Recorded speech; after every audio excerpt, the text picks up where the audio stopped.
እዚህ ለመምጣት ታስቸግራለህ አውቀ ወላ በርታማም ሲባል ደግሞ ሰው ይበረታል። ቤተሰብ አያውቅም ይሄን ሁሉ ህመምንም አያውቅም። አረክ ሄደክ በጣም ዴንጀረስ ነው። በቃ በጣም ሰውነት ያቆስል ራስ ለመቋቋም ነው የምትሞክረው? እሞክራለሁ። ምን አይነት ልጅ ነበር ልጅነት ላይ? የደም መፍሰስ ምናምን በጣም ማለት ደም መፍሰስ ጀምሮ በ14 ዓመት ኃይል አለው ፓወር ረታ እሰይ አበጀ። በህመም ላይ በጣም ዴንጀረስ ነው። በቃ በጣም ሰውነት ያቆስል።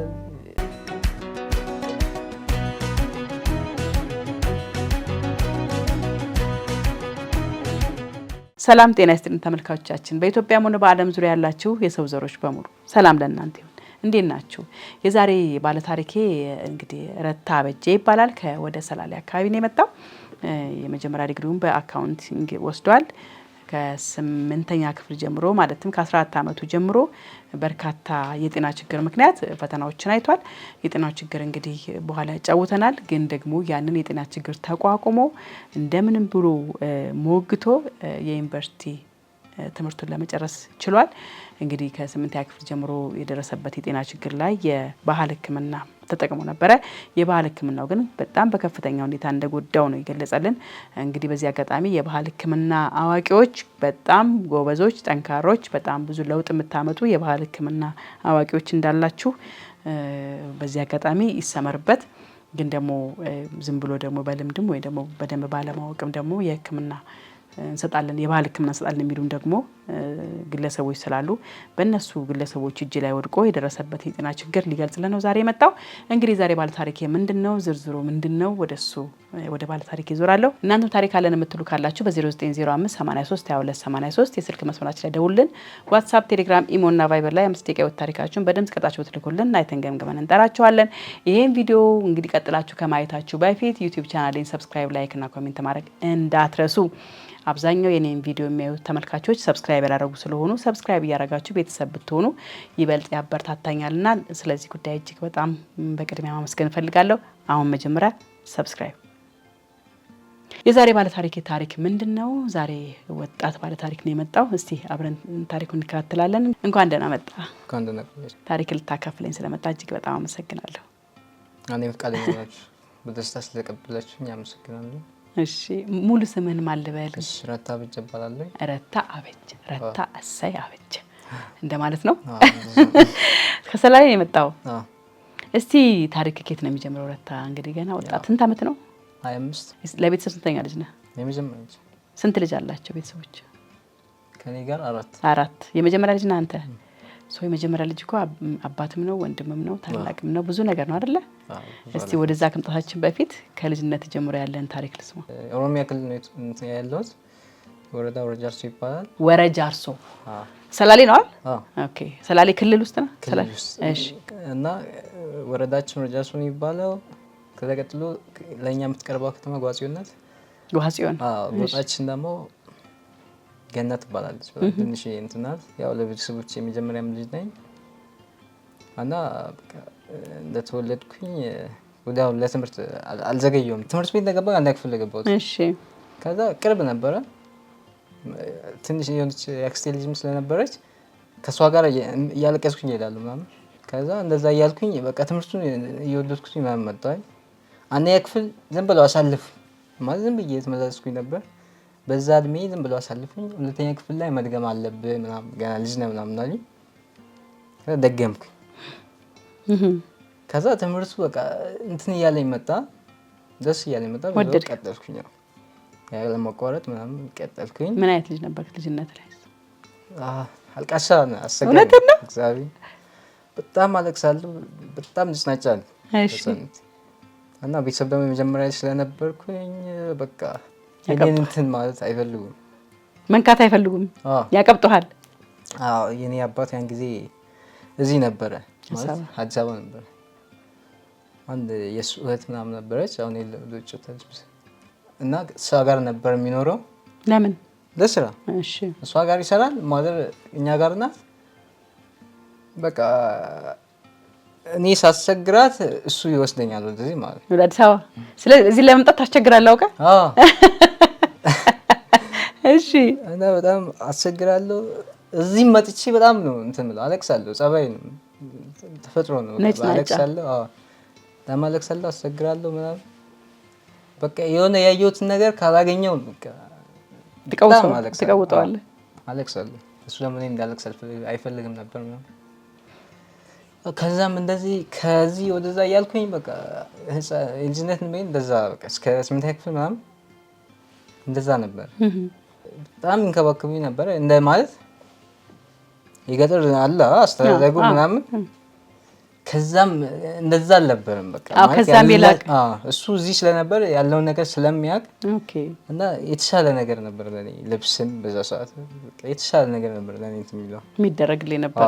ኦኬ ከዛ 8ኛ ክፍል ምን ተናልኩኝ በቃ በትምህርቴም እየወደድኩት ስመጣ ስሜቱ እየገባኝ ሲመጣ ትምህርቴ ላይ በጣም ትማርጅ ጎበዝ ተማሪ ሆንክ። ሌላ ስራ አልሰራም ማለት አታግዝም፣ ምንም አታግዝም። አሁን ለምሳሌ የኔ ጓደኞች በዛ ሰዓት ለቤተሰብ አለ ግብርና እንትን ምናምን ከብት ማገድ ይረዳሉ።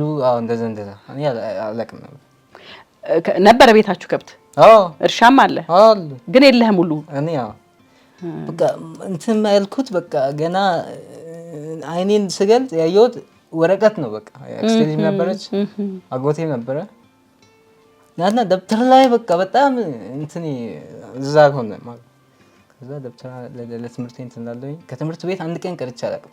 ኦኬ አንድ ቀን ማለት በስህተት በፍቅር ነው የምትማረው? ደስ እያለኝ በቃ መምህራኖች በጣም ደስ የሚሉ ነበሩ። በቃ እንትን ይኛል ማለት በርታ ምናምን ሲባል ደግሞ የሰው ልጅ ይበረታል። እንደዛ እያልኩኝ በልጅነት ምናምን እንትን አልኩኝ። 8ኛ ክፍል ደረስኩኝ።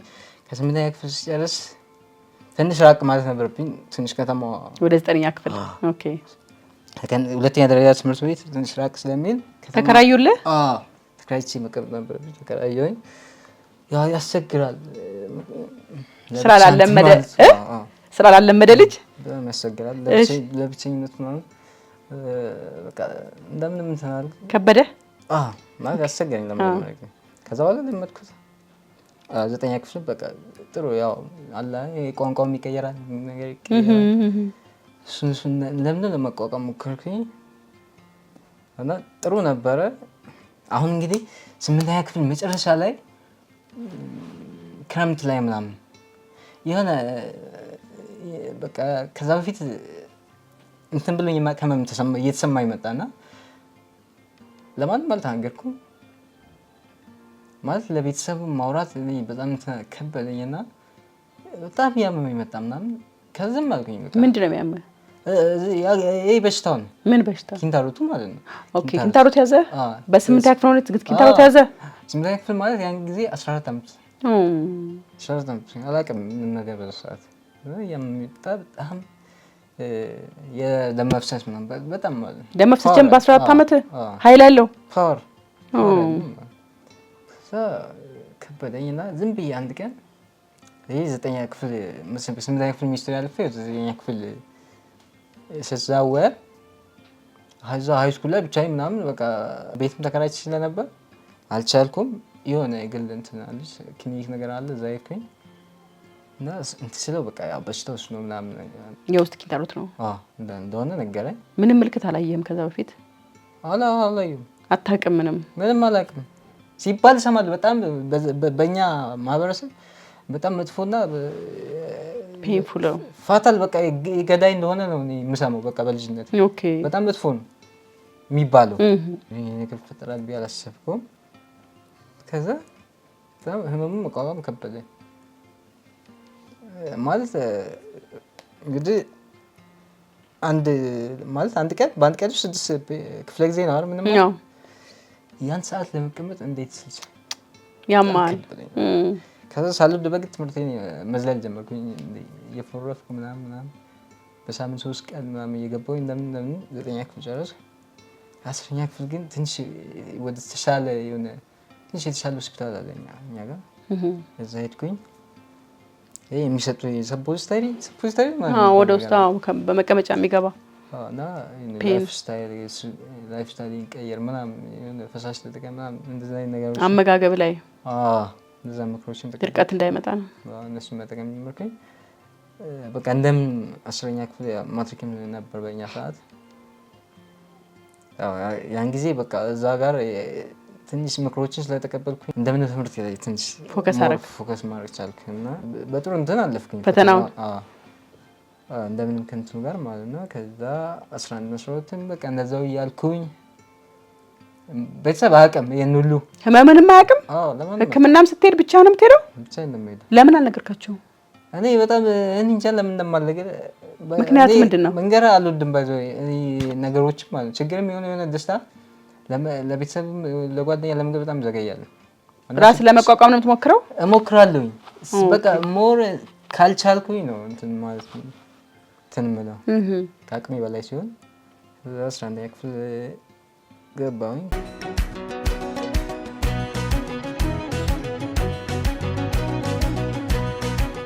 የባህል ነገር ባህል መድኃኒቱ ሄድክ? ብቻህን? ብቻዬን እግዚአብሔር። አሁን ቤተሰብ ራሱ እንዴት በጣም ዴንጀረስ ነው። በቃ በጣም ሰውነት ያቆስላል። በቃ አረክ ሄደክ? ብቻህን ወስነህ?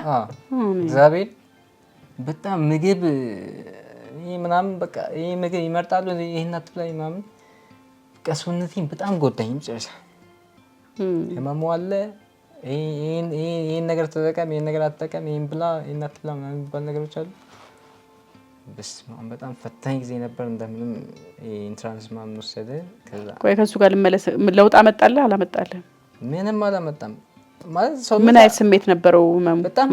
መድኃኒቱ በጣም የሚያቆስለው ቁስል ስላደረገ በጣም የሚያቆስለው በጣም በቃ ሰላም የሚነሳ በጣም በዛ አጋጣሚ ባህል መድኃኒቶችን ባይጠቀሙ እንደዚህ ታማሚዎች በጣም መከራ አይነት ነገር ነው። ከባድ ነው። እግዚአብሔር በህመም ላይ ረብይስ እንደዛ እንደምንተናለን። ከዛ ማነው ኢንትራንስ ነበር። ኢንትራንስ ወሰድኩኝና ኢንትራንስም እንዳጋጣሚ መጣ። አለፍክ? ከዛ ምንድነው ፕሌስመንት ወደ መቀሌ ነው ምናምን መቀሌ ደረሰኝ። ወደዛ ሄድኩኝ። እዛም ደግሞ የባሰ ማለት የማይመቹም ነገሮች አሉ። አንደኛ በጣም ሩቅ ነው። ሁለተኛ ደግሞ ትንሽ ትልቅ ከተማም ስለሆነ ነገሮችን በቀላሉ አክሰስ የማድረግ እንትን ይከብዳል። እዚህ እንዳለው ማለት ነው። አዲስ አበባ በቀላሉ ነገሮች ማለት ካለመድክ ይከብዳል። ካለመድ አዲስ ሰው ይከብዳል። እና እዛም እንደምንም እንትን አለ አንድ አመቷን። ከዛ የሆነ ጸጥታ ችግሩ አልነበረ። በሱ ምክንያት እንደገና ውጡ ተባለ። ወጣን። እንደገና ሌላ ወደ ትምህርት ሚኒስቴር መሰለኝ ወደ አርባ ምንጭ ምናምን ዩኒቨርሲቲ እንትን አለን መደበ እንደገና። ከዛ እዛ ቀሪውን አመታት አሳለፍኩኝ። እንዴት ነበር ትምህርት ቤት ዩኒቨርሲቲ ስትገባ? ምን ነበር ህልምህ መጀመሪያ? ምን ነበር? ጎበዝ ተማሪ ነህ? ምን ተምረህ ምን ለመሆን ነበር? ስፔሲፊክ የሆነ እንትን የለኝም አልነበህ ህልም አለ? ግን የሆነ ተምሬ በቃ ራሴ እንትን እንደምል ነበር እንደምትለውጥ። ይሄ ስፔሲፊክ እንዲ ዶክተር ሆናለሁ ምን ሆናለሁ ምን ዲዛይን ሳይሆን ግን ተምሬ የሆነ የተሻለ ቦታ እንደምደርስ ነበር እርግጠኛ ነበርኩት። ከዛ ወደ አርባ ምንጭ እንትን እዛ ሙቀቱ አስቸገራል በጣም። ከሙቀቱ ጋር ደግሞ ከባድ ነው ኪንታሮት። በጣም ይሞቃል ምናምን ውጭም እንትንም እያልኩኝ በቃ እንደዛ እያልኩኝ ሰዎችን አሳለፍኩ እና ከዛም እግዚአብሔር ፍቃድ ተመረቀን። እስቲ አሁን ምን እንደ ተመረቀው? አካውንቲንግ ነው የተመረኩት። አካውንቲንግ ተማርክ ጨረስክ? እንዴት ነበር የምርቃቱ ጊዜ? ምን ተሰማክ የዛ ጊዜ ነበረው? ያው እንግዲህ በዚህ አስፈታኝ ጊዜ ውስጥ እንግዲህ እግዚአብሔር አጽንቶ ማለት ብዙ አንሰርቴኒቲዎች ነበር። ይሆናል አይሆንም እኔ እግዚአብሔር ነው የገፋ እንጂ እዚህ ያደረሰኝ ይሆናል ፈጽሞ አላሰብኩም ይሳካል ብዬ ማለት ብዙ ጥርጣሬዎች ነበር። ይላርግ ይናላድርግ ምናምን በቃ ለታው ወይስ ላድርግ ምናምን ለታው ወለማ ቤተሰብ ምን ይል ነበር? አሁን ከመም ጋር በተያዘ የባህል መድኃኒቱን ከጨረስክን ካረክ በኋላ ምንድነው የነበረው ነገር? በጣም እንደማይሆን እና በቃ ልክ እንዳልነበር ነገር አንድ የሆነ ነገር ነው ማረጋችሁ እና ከቤተሰብ ጋር በግልጽ ማውራት ባህል ነበር ጭራሽ የለም? ከአባት ጋር አትቀራረቡም ነው? ያንተ ባህሪ ነው? እንቀራረባለን ግን እኔ ያላመንኩባቸው ነገሮች እንትን አይደለም። አሁን ልጅ አለ ኦፕን አይነት አይደለም። በቃ ማዝ ያለብኝ ነገር የመሰለኝ ነገር መናገር የለብኝም ብዬ አስብኩት ነገር ለራሴ ብቻ ነው የሚይዘው። ኦኬ በቃ ለራሴ ማለት ነው። አልፎ አልፎም ቢሆን ትቀጣ ነበር ልጅ ሆነ? መመታት ነው ፍርሃት ያመጣል ብዬ ስለማስብ መመታት አለ።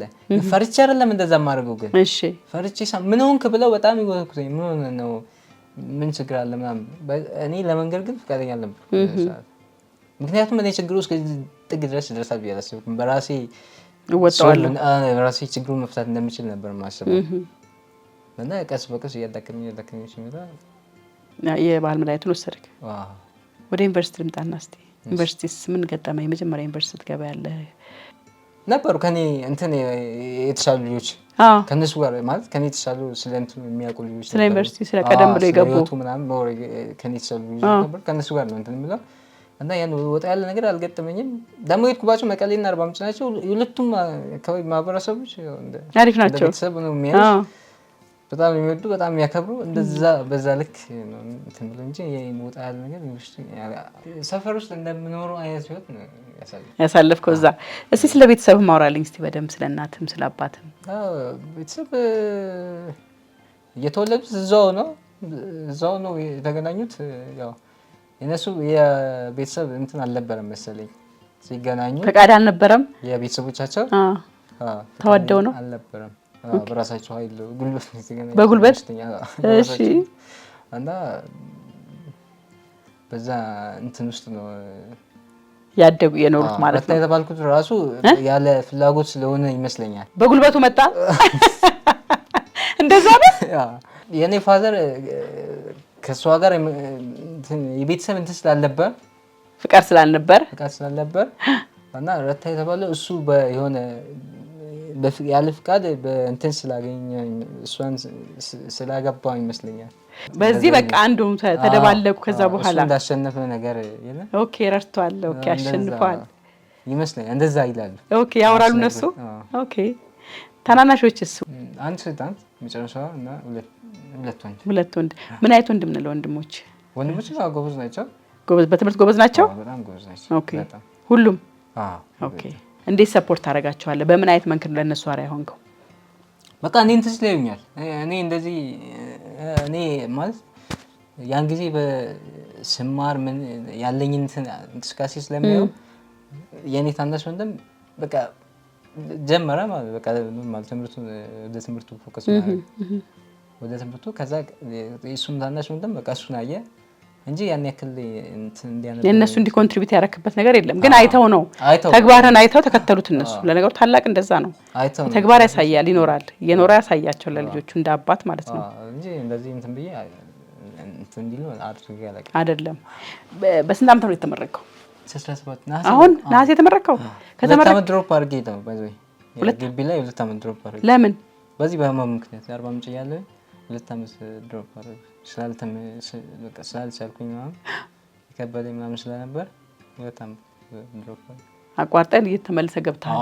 ተመልሰ መግባትን በራሱ ቀላል ነገር አይደለም። አዎ በጣም በቃ ማለት እንደማልመለስ ወስኜ ነበር ወጣሁት። እንደገና ደግሞ ሳስበው አለ ዋጋ የከፈሉ ሰዎች ከኋላ ቤተሰብ አለ፣ መምህራኖች ራሱ አሉ ከኋላ በቃ ብዙ እንትኖች ስላሉ የእነሱ ነው የከበደኝ። እግዚአብሔር የራስ አይደለም እስቲ ለራሱ እኔ ማስበው እንደዛ ነው።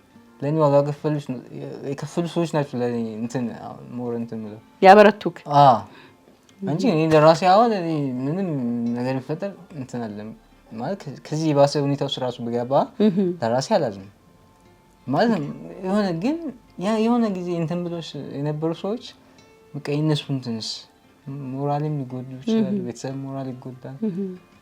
እነሱን በማሰብ ለቤተሰብ ስትል የተማርከው?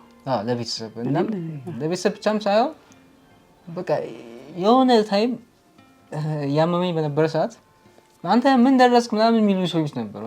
እንዴት ሆንክ ምናምን ትምህርት ምን ሆነ ምን ደረስክ አንተ እዛ የሚሉ ሰዎች በቃ ትዝ ይሉኛል። ኦኬ እና ስደክም ምናምን በቃ የሆነ አንዳንድ ጊዜ ተስፋ ሲያስቆርጠኝ እነሱ ነገሮች ትዝ ስለሚሉኝ እንደገና መቀጠል እንዳለብኝ ያስባል። ኦኬ በጣም ነው የሚገርመው እንጂ ለራሴ ከህመሙ ጋር ተስፋ አስቆራጭ ነበር የነበረው ነገር። አሁን ምን ላይ ነህ?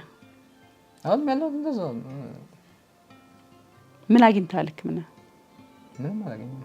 ህክምና ማለት ምንም ሊገኝ የሚችል ነገር አይደለም። ይሄ ኦልሬዲ በትላልቅ ሆስፒታል መታየት ያለበት ጉዳይ ነው። ከዚህ በኋላ የባህል ነገር የሚሞክረው ነገር አይደለም። ሌሎች እንትኖች ደግሞ በቃ ምክር እንጂ ሌላ ነገር አይሰጡም። እንደ ላይፍ ስታይል ቀይር ነው አበላለስ። አዎ ሆስፒታሎች። እና አሁን ከተመረክ በኋላ የት ነው ያለኸው? ምን እየሰራ ነው? እኔ አርባ ምንጭ ነበር ያለው ዝም ብዬ። ከዛ አልተመለስክም ነበር? ተመረቀ እዛው ቆየ?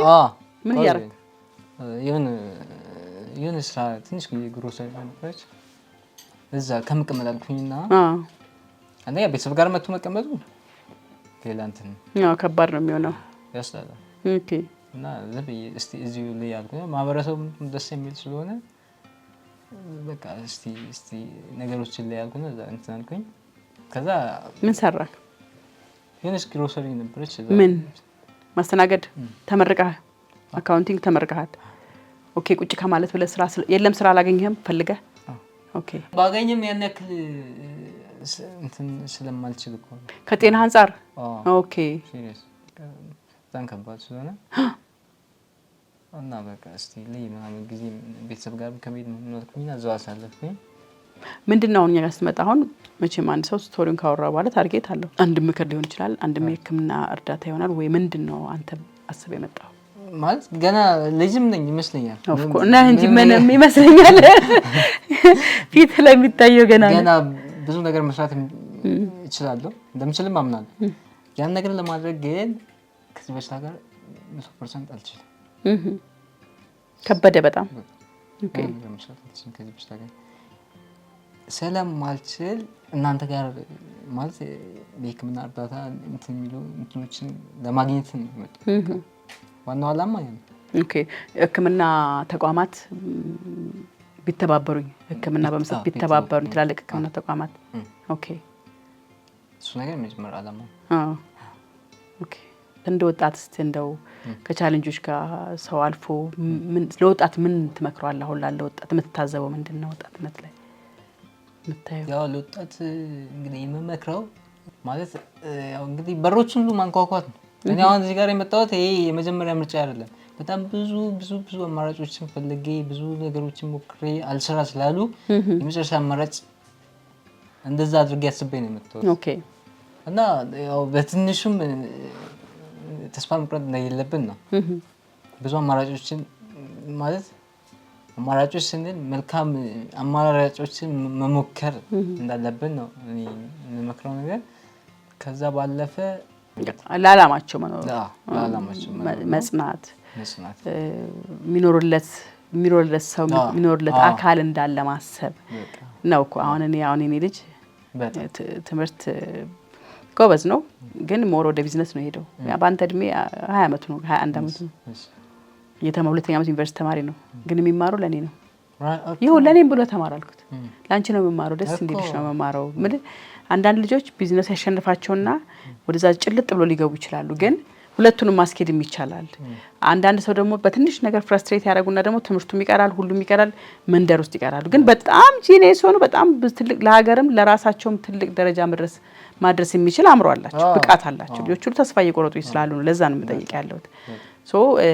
እንግዲህ አንተ ሀሳብ አይ ቲንክ የሕክምና ተቋማትን በር ማንኳኳት ነው ትልቁ ዓላማ። ሕክምና በትክክል ካገኘው ወደ ኖርማል ጤንነቴ ከተመለስኩ መስራት እችላለሁኝ ነው። እንግዲህ ይሄንን ታሪክን ሰምተናል። ስለመጣ ታሪክን ስላካፈልከኝ አመሰግናለሁ። እንግዲህ ረታን ማገዝ እንፈልጋለን የሚሉ የሕክምና ተቋማት ትላልቅ ተቋማት አሉ፣ በርካታ አሉ የተለያዩ የአዲስ አበባ ውስጥ። ስለዚህ ይህንን ወጣት 25 አመት ወጣት ነው በኪንታሮት ህመም እንግዲህ ከ14 አመት ጀምሮ እስካሁን ቢያንስ 11 አመት ያህል አብሮክ በስቃይ ውስጥ ቆይተሃል። ይሄ ጽናትን በጣም ማድነቅ እፈልጋለሁ። ግን ይህንን ወጣት ማከም እንፈልጋለን፣ ማገዝ እንፈልጋለን፣ ከጎኑ መቆም እንፈልጋለን የምትሉ የሕክምና ተቋማትም ካላችሁ ግለሰቦችም ካላችሁ ከጎኑ ቆማችሁ ብታገዙ ደስ ይለኛል። ተምሯል፣ እንግዲህ ህልሙን አልተወም።